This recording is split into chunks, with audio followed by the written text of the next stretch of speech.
আজকে রান্না করব দেশি হাঁস। দেশি হাঁস বলতে পাতি হাঁস। প্রথমে সরিষার তেল দিয়ে নিব। সরিষার তেলে পেঁয়াজ রসুন ভেজে নিব। পেঁয়াজ রসুন আমি অল্প করে দিয়েছি, বাকিটা বেরেস্তা দিব। এতে আদা বাটা, রসুন বাটা, লবণ পরিমাণ মতো, হলুদ, জিরার গুঁড়া, মরিচের গুঁড়া, আপনারা কাশ্মীরি লঙ্কা ইউজ করতে পারেন।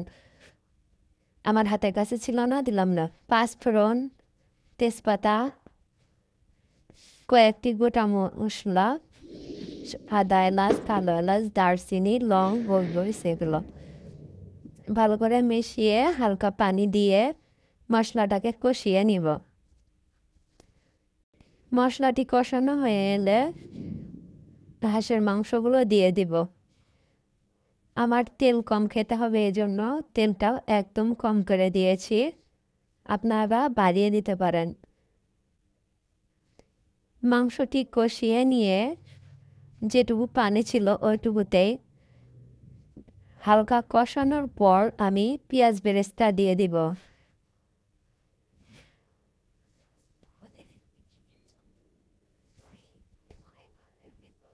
বেরেস্তাগুলো মাংসের সাথে ভালোভাবে মিশিয়ে একটু ঢেকে দিব, যাতে বেরেস্তার সুগন্ধিটা মাংসের ভিতরে যায়।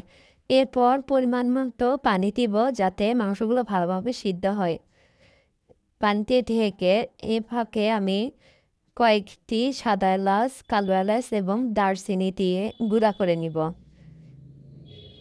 পানি শুকিয়ে আসলে ঢাকনা তুলে মশলা বাটাগুলো দিয়ে দিব।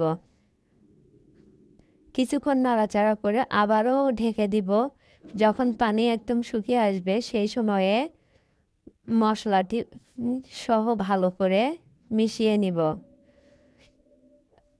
হাঁসের মাংসের যে গন্ধটা ওইটা চলে যাবে যদি সেটা ভালোভাবে কষানো হয়।